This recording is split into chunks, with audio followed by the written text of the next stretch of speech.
O que Jesus espera de nós como um seguidor dele? Essa é a pergunta que nós temos feito durante esse mês de abril. Nós estamos este ano, para nós como igreja, o ano do discipulado. E para nós, a nossa compreensão de discipulado é muito mais do que um conjunto de revistas, um conjunto de estudos bíblicos. Isso é importante, mas não é apenas isso. Para nós, discipulado é muito mais do que uma metodologia. Para nós, discipulado é muito mais do que uma estrutura. Para nós, discipulado é um estilo de vida. E que não é apenas com pessoas cristãs. Discipulado, ele começa com uma pessoa que ainda não conhece a Jesus. O processo discipular é quando intencionalmente nós vamos e caminhamos com alguém que ainda nem conhece a Jesus, mas estamos andando com ela, e nesse caminho vai chegar um momento que é o ato da sua conversão, e aí então ela vai crescer na fé como alguém que tem agora a certeza da salvação. Mas o discipulado é todo esse processo, por isso ele é relacional. Jesus, ele não tinha uma classe, ele não tinha 12 cadeiras e dizia assim: discípulos, vamos sentar agora e vamos para o nosso tempo de discipulado. Não, era no caminho, era enquanto caminhava. Assim foi com os discípulos a caminho de Emaús, assim foi com todos aqueles que o seguiam.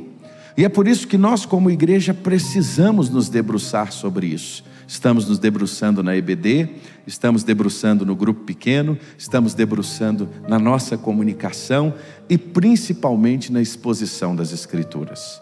E é por isso que, mais uma vez, nós abrimos as nossas Bíblias em 1 Tessalonicenses capítulo 2, porque nós queremos continuar estudando as Escrituras no capítulo mais discipular da Bíblia.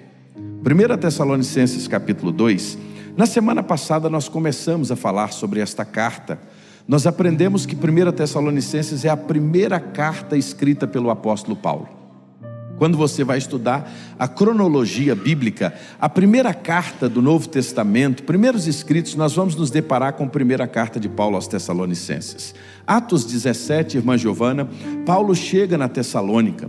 Em Atos 16, na sua segunda viagem missionária, Paulo, ele chega em Filipos, e ali em Filipos acontece, como eu mencionei domingo passado, uma situação muito constrangedora na vida de Paulo, mas muito importante. Ele é literalmente preso, ele passa por uma boa surra, ele e Silas, mas à meia-noite, enquanto eles adoravam o Senhor, os livra, e ele é instrumento de Deus para libertar aquela mulher que era presa por um espírito de adivinhação, e a família do carcereiro, porque o carcereiro era responsável pelos presos. E é por isso que em Atos 16, quando ele se dá de conta que ele não vê nenhum dos presos, ele pega a sua espada e quer tirar a sua vida, e Paulo diz: olha, não faz isso não, todos nós estamos aqui. E aquele homem fica tão impressionado com aquele testemunho, irmã Márcia, que ele diz assim: o que eu preciso fazer para ser salvo? Crer no Senhor Jesus, responde Paulo, e será salvo tu e a tua casa. A salvação não é obra meritória nossa.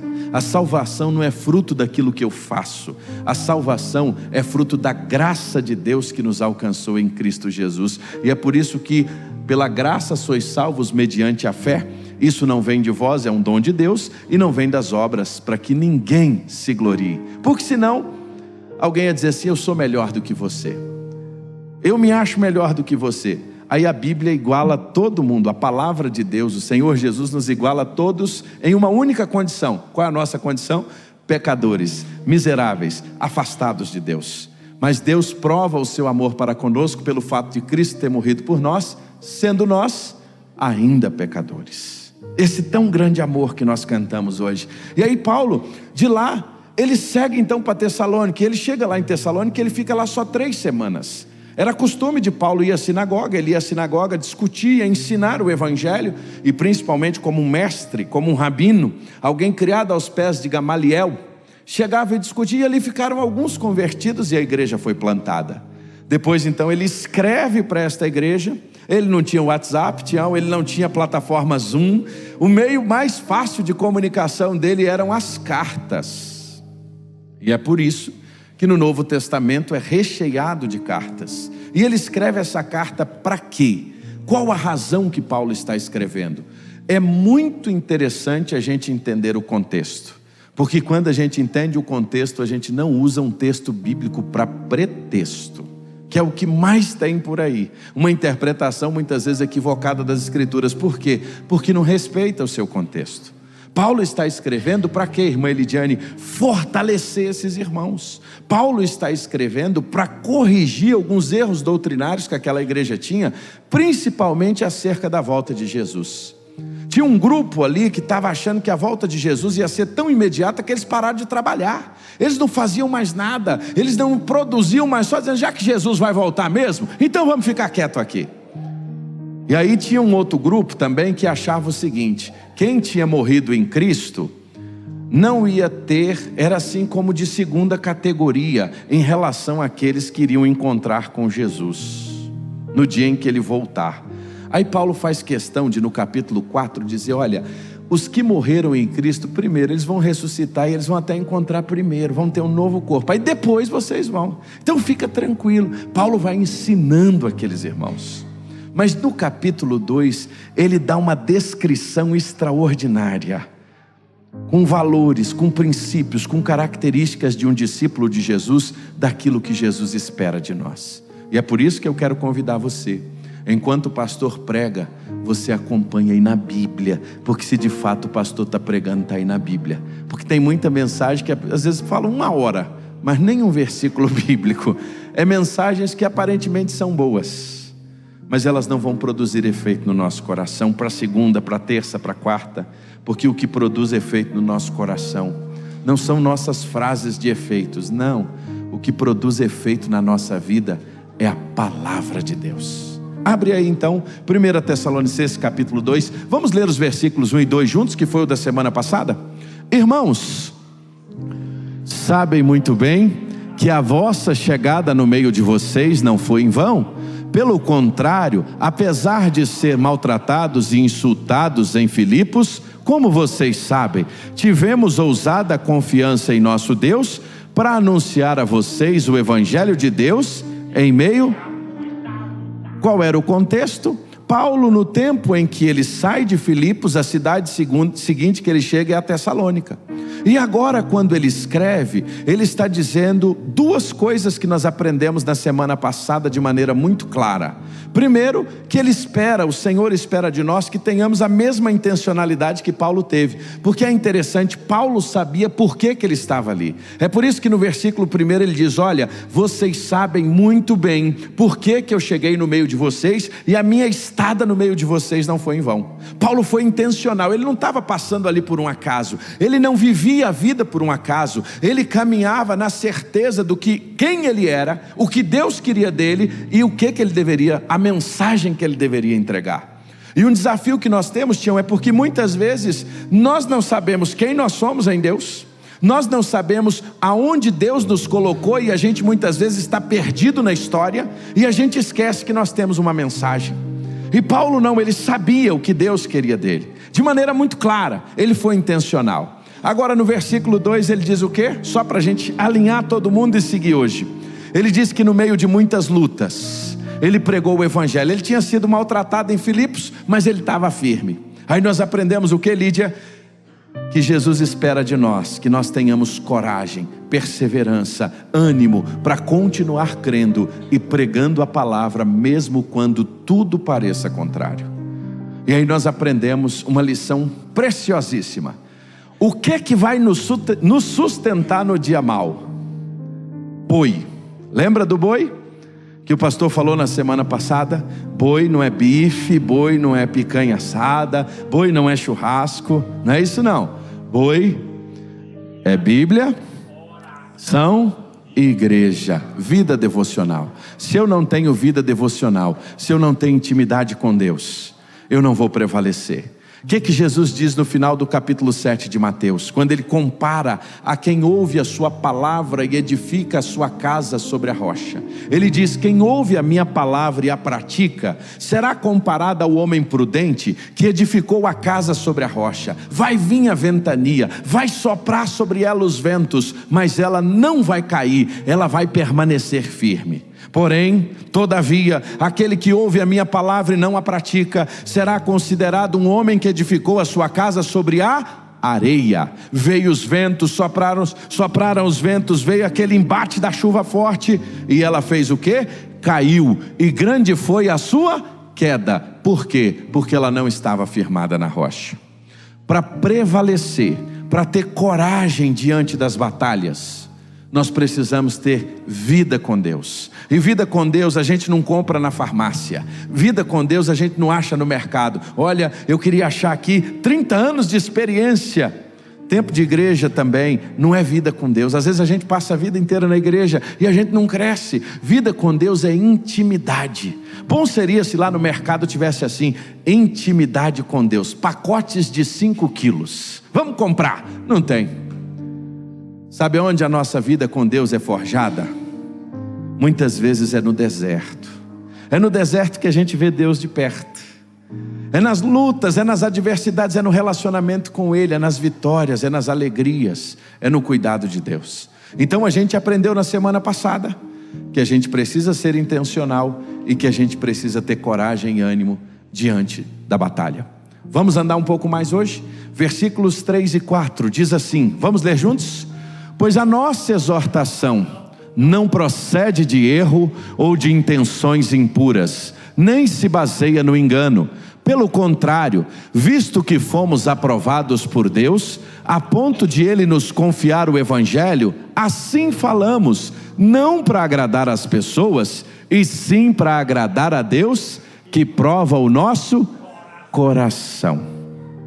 Paulo segue a sua mensagem à igreja, e Paulo agora está tratando de 2 assuntos, de maneira muito especial. Paulo está falando de maneira muito clara às pessoas que estão ouvindo a ele, nesse caso a igreja em Tessalônica e a nós, de 2 assuntos extraordinários que para nós como discípulos de Jesus é importante a gente prestar atenção. Paulo vai falar aqui de ter uma vida autêntica, de ser autêntico, e é por isso que ele começa dizendo que no coração dele não tinha erro nas intenções, não eram intenções impuras, e ele vai falar um pouco sobre isso, e nós vamos ver mais, e depois ele diz, olha, a mim foi confiado o Evangelho, a nós foi confiado a palavra, ou seja, Paulo estava dizendo, eu preciso ser autêntico, e eu sou um instrumento nas mãos do Senhor. Então as 2 coisas que o Senhor quer nos ensinar hoje, a primeira delas, o que Jesus espera de alguém que segue a Ele? Autenticidade.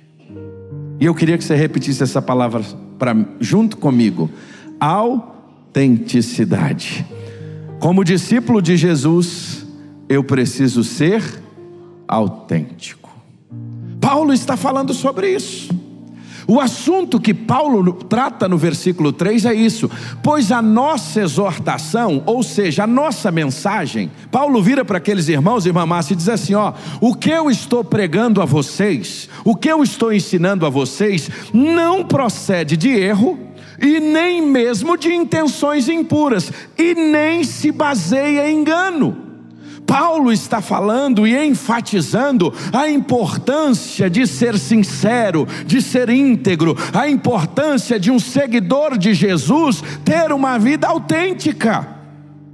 É interessante que John MacArthur, quando ele fala sobre esse texto, e é um dos melhores comentaristas que a gente tem das Escrituras na atualidade, ele dá ênfase em 3 palavras: falsidade, pureza e engano. Paulo diz assim, a nossa mensagem não procede do erro, ou seja, a nossa mensagem não é uma mensagem falsa, porque desde a igreja primitiva existia uma mensagem falsa. Quer ver um exemplo? Que Cristo não teve o nascimento virginal de Maria, esta era uma mensagem falsa. Quer ver uma outra mensagem falsa? Que ele não foi totalmente homem. Essa era uma outra mensagem falsa que a igreja primitiva tinha que lidar com ela, porque Jesus foi totalmente homem, mas ao mesmo tempo totalmente Deus. E Paulo diz: a mensagem que eu estou pregando a vocês não é uma exortação que procede de erro, então não é uma mensagem falsa. A outra coisa é o nosso modo de vida, o meu modo de vida, ele não é um modo pervertido. Eu tenho intenções claras, puras e verdadeiras. Eu não estou aqui com impureza. Eu não estou aqui de alguma forma tratando vocês com intenções impuras. Eu tenho a pureza no meu coração em levar a vocês a palavra da verdade. E aí ele termina dizendo, e de maneira muito clara: o ministério que o Senhor confiou a mim não é um ministério enganoso. Ele não está baseado em engano, não. Ele está baseado na verdade. E é por isso que ele vai dizer que Jesus, de maneira muito clara, ele espera de nós a autenticidade. Se eu quero seguir a Jesus, eu preciso ser autêntico. A minha vida tem que ser autêntica. A autenticidade é uma qualidade essencial de quem segue a Jesus. É por isso que Jesus condenou veementemente os fariseus. Lembra dos fariseus? Qual era o problema dos fariseus? Falta de autenticidade. Eles falavam uma coisa e faziam outras. É por isso que Jesus chegou a compará-los ao quê? A sepulcros caiados. Olha, é uma catatumba bonita, está pintado por fora, é coisa bonita, é extremamente bonito, mas por dentro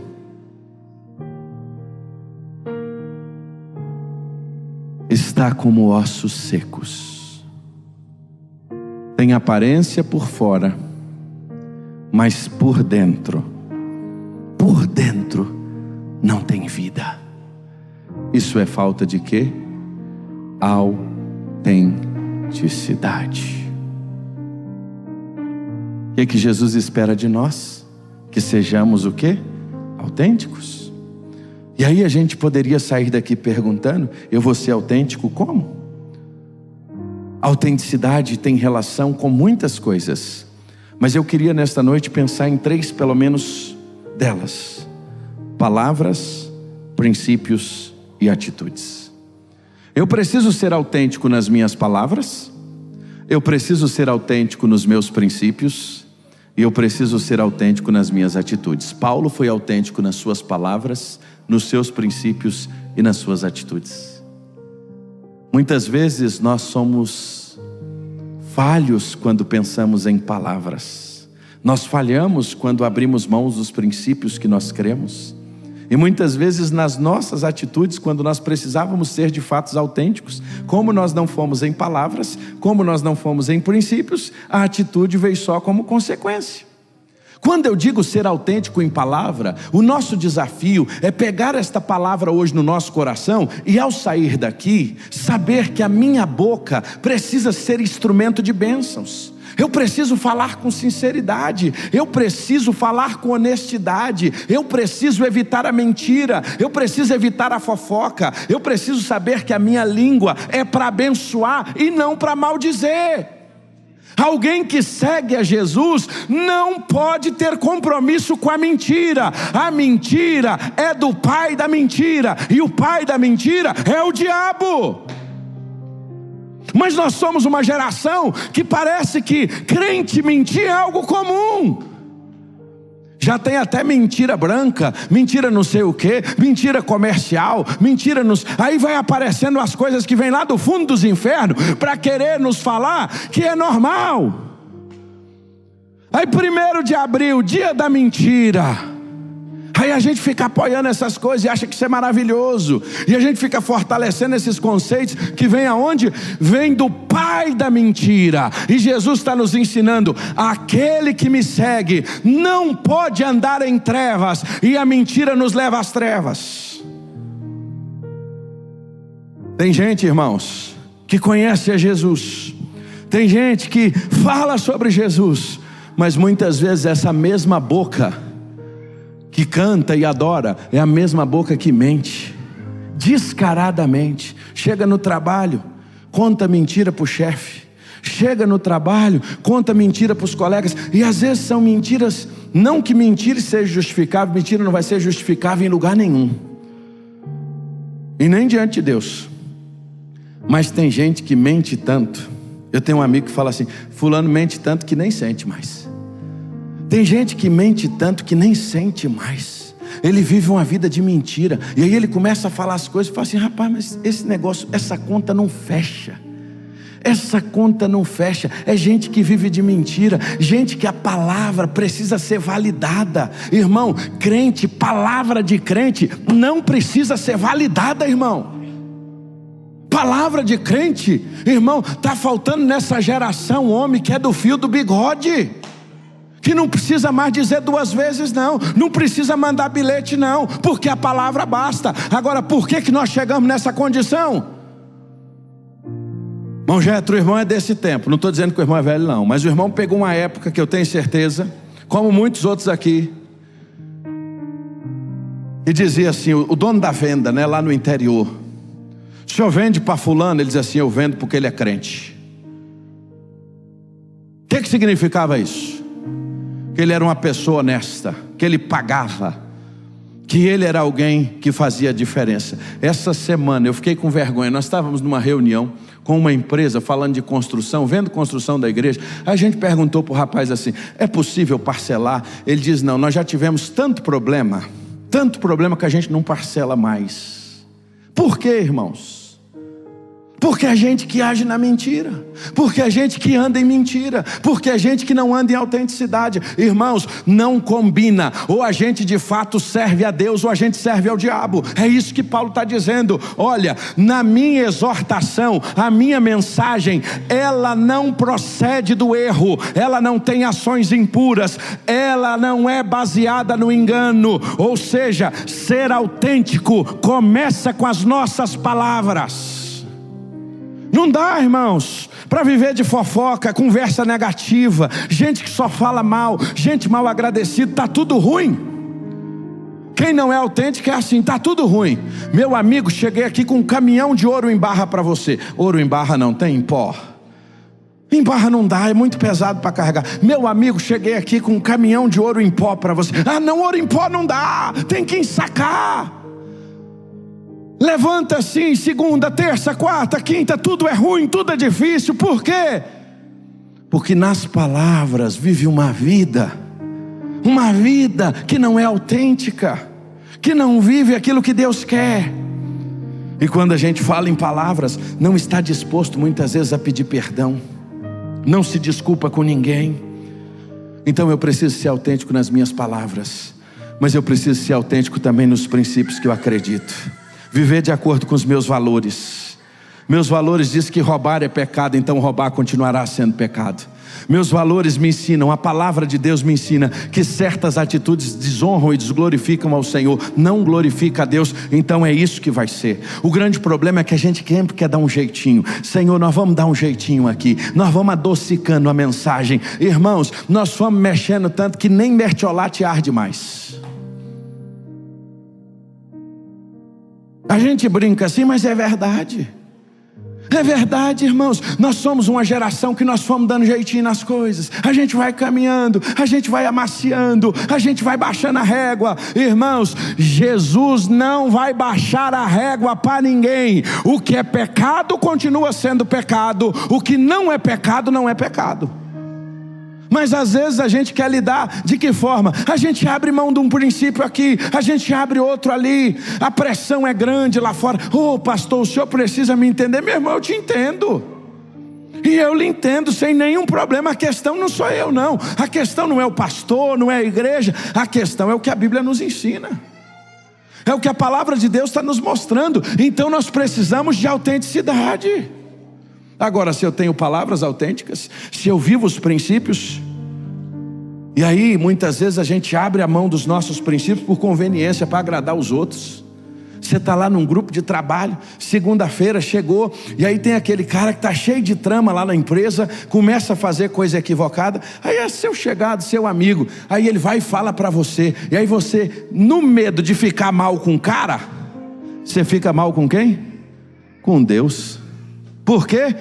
Você tem que agradar todo mundo. Meu irmão, vou te dizer uma coisa: você quer ir de mal a pior? Tenta agradar todo mundo, você vai ficar doido. Você vai ficar doido.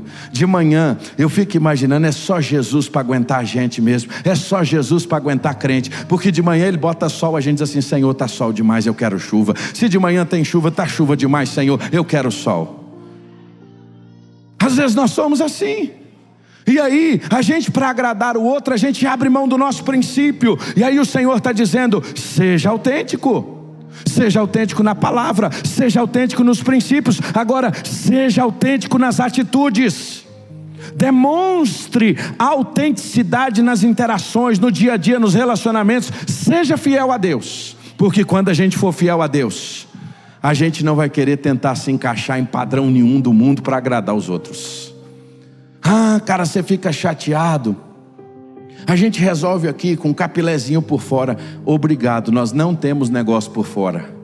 Aqui nós só temos negócios às claras, porque nós servimos a Deus e nós queremos honrar a Deus. Nós queremos glorificar a Deus com as nossas atitudes, porque nós queremos ser autênticos. Cara, mas você vai se dar bem, você vai levar uma grana boa aí. Irmão, grana boa por fora não é grana boa não, isso é maldição na sua vida, querido.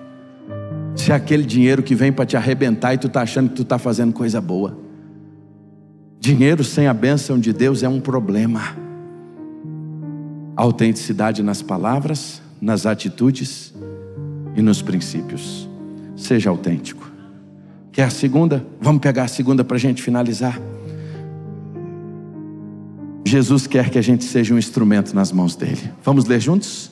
Pelo contrário, visto que fomos aprovados por Deus, a ponto de Ele nos confiar o Evangelho, assim falamos, não para agradar, o quê? As pessoas, e sim para agradar a Deus, que prova o nosso coração. Irmãos, é muito fácil para um pastor pregar só o que agrada as pessoas. É muito fácil. Depois do ChatGPT, então, aí que ficou mais fácil ainda. Infelizmente, mensagens adocicadas. Por isso que ninguém gostou do profeta Micaías. O homem só falava de desgraça. Não estou dizendo que é somente isso, mas nós somos uma geração onde a verdade muitas vezes ela tem sido odiada só pelo fato de ser a verdade. E aqui Paulo está dizendo de maneira muito clara que o Senhor nos chamou para ser instrumentos nas mãos dele. Aí ele vai dizer, pelo contrário, nós fomos aprovados por Deus a ponto dele nos confiar o Evangelho. Isso não foi confiado nem aos anjos. Nem aos anjos, irmã Márcia, foi dado o direito a eles de andar aqui e evangelizar, compartilhar a mensagem. Mas isso foi dado à igreja, a mim e a você, aquele que serve a Jesus. O Senhor confiou, meu irmão, esta autoridade em ser instrumento nas mãos dele. É por isso que Paulo, escrevendo a primeira carta aos Coríntios, ele vai dizer, vocês são nossos embaixadores, embaixadores em Cristo, ou seja, você representa um reino aqui nessa terra. E qual é o reino? É o reino de Deus. Irmão Marquinhos, irmão embaixador de Jesus, aonde você estiver, Rafael, você é um embaixador. Você é um embaixador, Cauã. Você é um embaixador, Tião. Eu sou um embaixador. Aonde nós estivermos, nós somos embaixadores. E nós representamos um reino. E não é um reino terreno, não. É um reino do Todo-Poderoso. É o reino de Deus. Agora, ele diz que nós somos embaixadores e ele nos entregou um ministério. Sabe qual é o nosso ministério? O ministério da confusão? Não, irmãos. Deus nos entregou o ministério da reconciliação. Deus nos entregou o ministério da reconciliação, de apresentar às nações que o homem foi afastado de Deus por causa do pecado, e agora em Cristo Jesus, ele tem uma reconciliação com Deus, porque Cristo morreu em nosso lugar por causa dos nossos pecados, e em Cristo, todo o escrito de dívida que era contra nós, foi lançado na cruz, e ele nos reconciliou com Deus. Esse é o nosso ministério. O nosso ministério, irmãos, não tem a ver com política, igual muita gente está achando por aí, que defende mais o nome do candidato A ou B do que o nome de Jesus. Gasta tempo, irmãos. Esse lugar aqui é santo, irmãos. Isso aqui não é para tratar de política, não. Isso aqui é para tratar da palavra de Deus, irmãos, do Evangelho.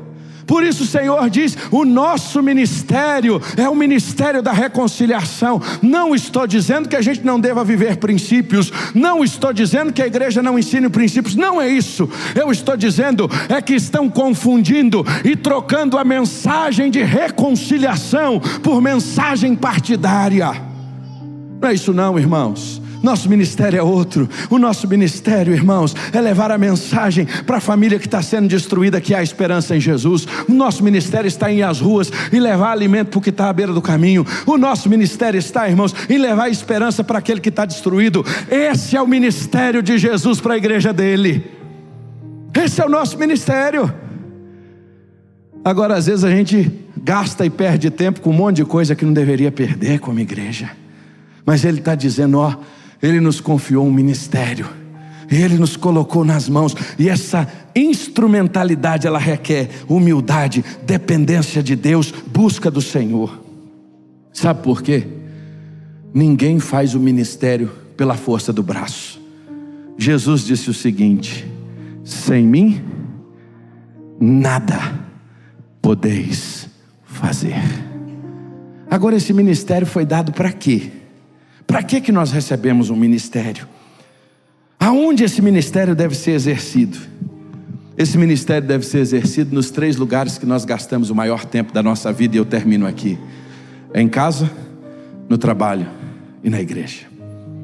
Nós fomos chamados para começar a ser bênção, não é aqui não. Nós fomos chamados para começar a ser bênção em casa. Como pai, eu quero ser bênção na minha casa. Como filho, eu quero honrar o meu pai. Como filho, eu quero obedecer a minha mãe. Eu quero ser bênção na minha casa. Como esposo, eu quero ser um marido melhor. Eu quero ser agente de reconciliação dentro do meu lar. Por quê? Porque eu fui chamado e confiado um evangelho às minhas mãos para que eu fale. Tem hora que não agrada, tem hora que essa mensagem não agrada nem mesmo os de casa, nem a nós mesmos, porque tem hora que eu e você começamos a conflitar com a Escritura, porque muitas vezes ela de fato nos coloca à prova. Quando eu leio a Bíblia, quando eu abro a palavra, a primeira pessoa que é filtrado pelas Escrituras sou eu. E ela começa a mexer no meu coração. Então a instrumentalidade de Deus, ela começa em mim a partir da minha casa. Quando Deus começa a mudar a minha visão, mudar a minha casa, a minha família, e aí isso vai me levar a demonstrar amor, compaixão, respeito. É isso que o Senhor quer fazer com a gente. Agora, essa instrumentalidade também é lá no trabalho, porque tem gente que é uma bênção, mas quando chega no trabalho, quando fala de ética, de integridade, é um problema. E já começa, sabe aonde? Na hora de bater o cartão. Você pode ficar bravo comigo, mas eu vou te dizer: quando você tinha que entrar às 8 e você entra às 10, mente dizendo que a avó morreu e não morreu, ou alguma coisa atrasou. Sempre tem alguma coisa que atrasa. Quem atrasou foi você que não levantou. Quem atrasou foi eu. Só que a gente mente, ainda bate o cartão, a gente rouba, porque a gente está roubando aquele dinheiro que a gente estava recebendo. A gente está mentindo. É disso que a Bíblia está dizendo, irmãos. Não adianta a gente servir a Jesus só aqui. A gente tem que servir a Jesus lá. É lá que as pessoas precisam ver a verdade que está no nosso coração. Quando eu não roubo o meu patrão, quando eu não pego aquela peça que eu não deveria pegar, que eu levo para casa e não falo nada para ninguém. Ah, mas é só uma resma de folha. Qual a diferença de uma resma de folha para um caminhão de papel diante de Deus? Nenhuma. O grande problema é que às vezes na hora da gente ser instrumento de bênçãos lá no trabalho, a gente é problema. Nós precisamos lá ser exemplo de integridade. Irmãos, o que esse país está clamando, o que esse Brasil está pedindo, e a igreja evangélica está sendo colocada na parede, não é para ela gritar, não é para ela apagar a luz e aí ficar naquela coisa sombria dentro do templo, né? Aí cada um levanta a mão, aí sai de fora, um emocionalismo gigante, mas na segunda-feira continua dando golpe, dando cheque sem fundo. Aliás, nem cheque usa mais, eu já estou passado. Mas faz compra que sabe que não vai pagar. Isso é coisa de crente fazer, irmãos. Mas aí não é bênção no trabalho, não vive o ministério que Deus colocou na mão. Nós precisamos ser bênção em casa, ser bênção no trabalho e ser bênção na igreja.